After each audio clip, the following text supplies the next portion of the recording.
आज news flows और mid cap में एक्शन काफ़ी दिखाई पड़ रहा है। खासतौर से अर्निंग्स का जो इम्पैक्ट है वो आपको अलग अलग स्टॉक्स के ऊपर आता हुआ दिखाई पड़ेगा। न्यूज़ फ्लोज का भी इम्पैक्ट कुछ स्टॉक्स के ऊपर दिखाई पड़ रहा है। तमाम स्टॉक्स आपकी स्क्रीन पर आते हुए दिखाई पड़ेंगे, जहां पर आज काफ़ी मेजरली या तो खरीदारी है या बिकवाली देखने को मिल रही है। सन फार्मा एडवांस, अभी कुछ देर पहले न्यूज़ आई, रिस्पॉन्सिव इंडस्ट्रीज बढ़िया नंबर आए।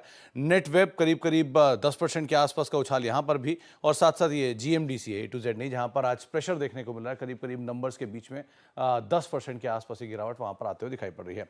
एक एक करके तमाम स्टॉक्स को एड्रेस कर लेते हैं। सबसे पहले सन फार्मा एडवांस, जहाँ पे कंपनी ने एक करार किया है जॉन हॉपकिंस यूनिवर्सिटी के साथ। एक लाइसेंसिंग करार कंपनी की तरफ से होता हुआ दिखाई पड़ा है, और ये अभी कुछ देर पहले न्यूज़ आई है। इस करार के बाद स्टॉक में एक स्पाइक करीब 6% के आसपास की बढ़त आते हुए दिखाई पड़ रही है। तो ये बेसिकली इन्होंने अपने जो रिसर्च वर्क था उसको और फर्दर एक्सटेंड किया है, और इसका एक इम्पैक्ट सन फार्मा एडवांस के ऊपर आता हुआ दिखाई पड़ रहा है। हेयर लॉस की बीमारी को लेकर ये कुछ करार इनकी तरफ से होता हुआ दिखाई पड़ा है। रिस्पॉन्सिव इंडस्ट्रीज बढ़िया नंबर कंपनी ने पोस्ट किए हैं। क्यू ऑन क्यू बेसिस पे देखिए, वाई वाई बेसिस पे देखिए तो पहले तो घाटे से मुनाफे के अंदर आते दिखाई पड़ी है वाई वाई बेसिस पर, और इबिटा फ्रंट पे भी करीब करीब 3 गुना इबिटा कंपनी का वाई वाई बेसिस पे बढ़ा है। क्यू ऑन क्यू बेसिस पे भी 36% कंपनी के मुनाफे में बढ़त है। मार्जिन 4% एक्सपैंड हुए हैं, और 26% के आसपास का इबिटा में इजाफा हुआ है। बढ़िया रेलवेज के ऑर्डर्स और अच्छे इनफ्लोज के बीच में, नए एक्सपेंशन के बीच में बेसिकली कंपनी के अंदर एक अच्छे नंबर्स आते हुए दिखाई पड़े हैं इस तिमाही के लिए। इसके अलावा कुछ और स्टॉक्स के ऊपर नजर डाली है जहां पर एक अच्छा अप मूव आता हुआ दिखाई पड़ रहा है। तो उसमें एक जो बढ़िया मूव है वो नेट वेब में भी है। हाल की लिस्टिंग है, और उस लिस्टिंग के बाद यहाँ पर एक अच्छे नंबर्स कंपनी ने पोस्ट किए हैं। Q2 के नंबर्स के बाद शेयर में 10% के आसपास का एक उछाल आता हुआ दिखाई पड़ा है। 830 रुपए के आसपास क्लोजिंग, करीब 10% ऊपर है। 97% आय बढ़ी है। 145 करोड़ रुपए इस तिमाही के अंदर कंपनी की आय आते हुए दिखाई पड़ी, और मुनाफा 66% बढ़ा, और इबिटा भी करीब करीब 44% के आसपास की बढ़त आते हुए दिखाई पड़ी। तो बढ़िया नंबर यहाँ पर भी। एक वीक नंबर आए हैं GMDC के, जिसका एक स्ट्रॉन्ग रिएक्शन स्टॉक ने दिया है।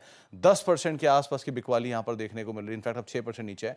कमजोर नंबर्स हैं, और डबल डिजिट में कंपनी का मुनाफा आ गया ट्रिपल डिजिट से, तो उसके सामने एक रिएक्शन है। आय 29% और मुनाफा करीब 51% के आसपास का डिप है। वैसे ही बड़ा रनअप दिखा चुका था, तो उसका भी इम्पैक्ट यहाँ पे आता हुआ दिखाई पड़ा। तो ये तमाम स्टॉक जहाँ पे सन फार्मा एडवांस नए टाइप के बीच में, रिस्पॉन्सिव इंडस्ट्रीज और नेटवेब बढ़िया नंबर्स के बीच में, और GMDC कमजोर नंबर्स के बीच में आज यहाँ पर रिएक्ट करते हुए दिखाई पड़ रहा है। ओके सुमित, बहुत बहुत शुक्रिया। लार्सन एंड ट्यूब्रो एक बार लेकर आइए। इसने थोड़ा सा मार्केट के ऊपर प्रेशर डाला हायर पॉइंट से, और उसके अलावा खैर हीरो की तो बात की थी हमने, लेकिन हैवी वेट्स में लार्सन एंड ट्यूब्रो जो मार्केट हल्का सा स्लिप हुआ हायर लेवल से, ITC और ICICI बैंक, ये 2-3 स्टॉक्स हैं जिसकी वजह से थोड़ा सा मार्केट पर हायर लेवल पर प्रेशर आया। थोड़ा सा कंसोलिडेशन इस समय होता हुआ मार्केट में, हालांकि अभी भी मामला तेज़ी का ही है, लेकिन थोड़ा सा हायर लेवल पे कुछ स्टॉक्स में कंसोलिडेशन आया।